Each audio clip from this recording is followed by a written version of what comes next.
Chronic kidney ডিজিজে আমরা কী ধরনের খাবার এড়িয়ে চলব এ নিয়ে আমরা আলোচনা করব। সাধারণত ক্রনিক কিডনি ডিজিজে আমাদের যেটা এড়িয়ে চলা দরকার সেটি হচ্ছে সোডিয়াম সমৃদ্ধ খাবার, পটাশিয়াম সমৃদ্ধ খাবার এবং ফসফরাস সমৃদ্ধ খাবার। সোডিয়াম সমৃদ্ধ খাবার আমাদের কেন এড়িয়ে চলা উচিত? কারণ সোডিয়াম শরীরে রক্তচাপ বাড়ায় এবং কিডনির উপরে চাপ সৃষ্টি করে, ফলে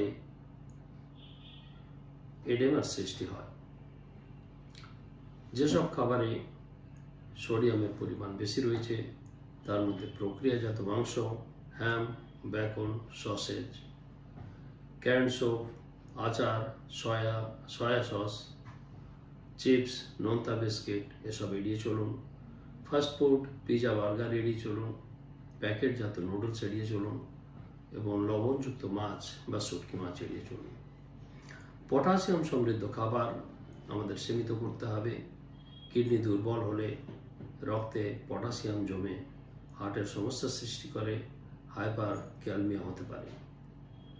তো এতে করে আমরা কি পটাশিয়াম সমৃদ্ধ খাবারের মধ্যে আমরা কি কি বাদ দেব? কিসে কিসে পটাশিয়াম রয়েছে?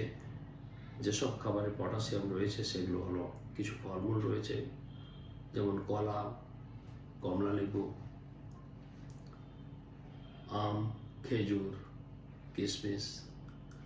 আসলে বাজারে যেসব খাবার পাওয়া যায় এবং আমাদের যেসব পছন্দের ফলমূল সেগুলোই আমাদেরকে এখানে বাদ দিতে হবে। 2 নম্বর সবজি আলু, টমেটো, পালং শাক,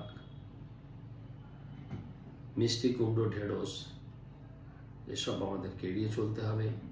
ডাল, রাজমা, সয়াবিন এড়িয়ে চলতে হবে। দুধ, দই এসব এড়িয়ে চলা দরকার।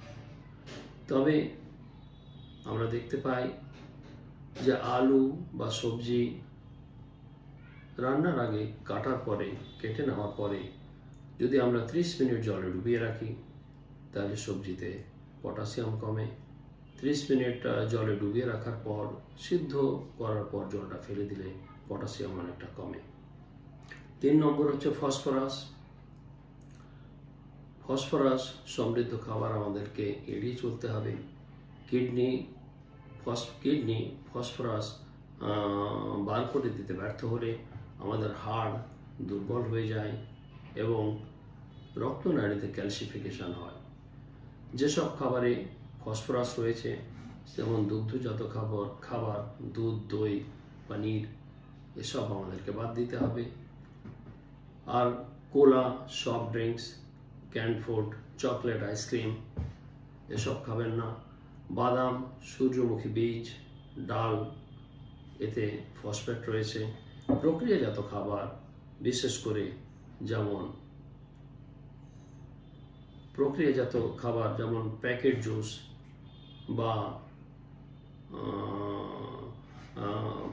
জুস বা বেকারি আইটেম এগুলো আপনাকে বন্ধ করতে হবে। বেকারি আইটেমের মধ্যে ফসফেট প্রচুর পরিমাণে রয়েছে। তো প্রাকৃতিক ফসফেট যেমন ডাল তুলনামূলকভাবে প্রক্রিয়াজাত ফসফেটের তুলনায় অনেক ভালো, তাই প্রক্রিয়াজাত ফসফেটটা আপনাকে যে কোনো মূল্যে সেটা বর্জন করবেন। অন্যান্য কিছু সতর্কতা রয়েছে। আমাদের যদি কিডনি ডিজিজ খুব অ্যাডভান্স স্টেজে চলে যায় তাহলে ন্যাচারাল যেগুলো প্রোটিন রয়েছে, মাছ, মাংস, ডিম সেটাও আপনাকে সীমিত খেতে হবে। আর ডালের প্রোটিনও কম খান। কফি বেশি পান করবেন না। এনার্জি ড্রিঙ্ক একদম না। এসব আপনাকে মনে রাখতে হবে। আর ক্রনিক কিডনি ডিজিজে ভুগলে প্রয়োজনে আপনাকে ডায়েটিশিয়ানের পরামর্শ নিন। হোমিওপ্যাথি ওষুধ খান।